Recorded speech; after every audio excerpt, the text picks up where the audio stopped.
Kembali di Kompas Siang, Saudara. Ratusan warga korban gempa bumi bermagnitudo 6,5 di Kabupaten Tojo Una-Una, Sulawesi Tengah hingga kini masih terus bertahan di lokasi pengungsian. Para pengungsi belum mendapatkan bantuan pemerintah daerah setempat dan terpaksa harus terus beraktivitas di tengah pengungsian untuk memenuhi kebutuhan hidupnya.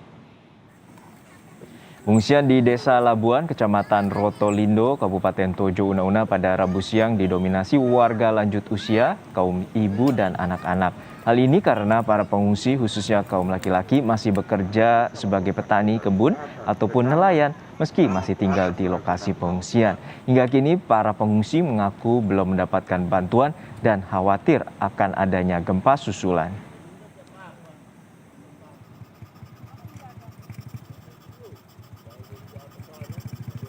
Sebelumnya, gempa berkekuatan 6,3 magnitudo mengguncang Kabupaten Tojo Una-Una pada Senin kemarin. Sejumlah rumah serta bangunan kantor pemerintahan rusak. Dari data BPBD Kabupaten Tojo Una-Una, saat ini baru ada 4 desa yang terdata mengalami kerusakan, yakni Desa Wakai, Tanjung Pude, Lembanya, serta Desa Una-Una.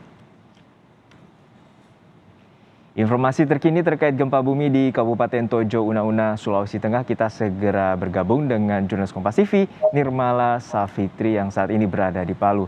Nirmala, dari pantauan BMKG sudah berapa kali terjadi gempa susulan dan apakah ada informasi terkait dengan penyebab gempa?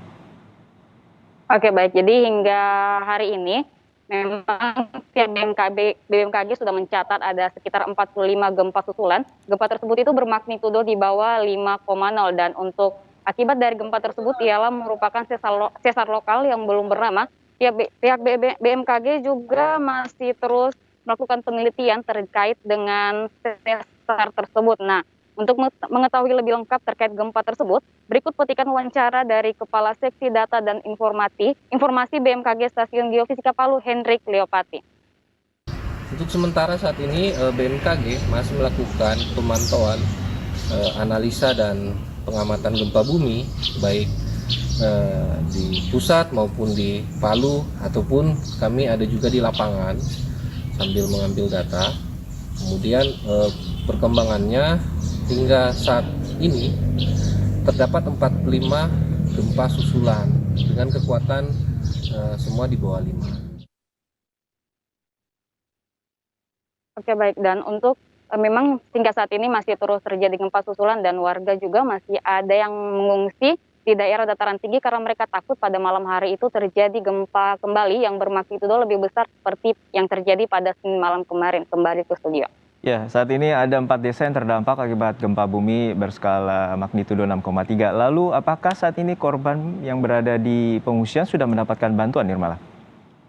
Baik, untuk korban sendiri yang berada di pengungsian saat ini masih ada berjumlah ratusan orang, di mana para pengungsi itu pada siang hari seperti hari ini itu mereka kembali beraktivitas seperti sebelumnya, yaitu ada yang kembali bekerja dan ada juga yang kembali beraktivitas ke rumah. Namun pada malam hari mereka kembali ke pengungsian seperti halnya yang saya sudah sampaikan tadi, bahwa mereka takut dengan adanya gempa kembali di malam hari. Makanya mereka mengungsi itu hanya pada malam hari. Dan untuk kebutuhannya sendiri, saat ini masyarakat yang mengungsi masih memenuhi kebutuhan sendiri itu secara pribadi, seperti halnya makanan mereka masih memasak di rumah, kemudian kembali ke pengungsian pada malam hari. Begitu, Juno. Baik, hingga saat ini tercatat ada 45 gempa susulan dan warga yang di pengungsian masih membutuhkan bantuan karena pemerintah setempat belum menyalurkan bantuan kepada ratusan korban yang saat ini masih berada di pengungsian. Terima kasih rekan Nirmala Safitri dari Palu, Sulawesi Tengah. Dan saudara, di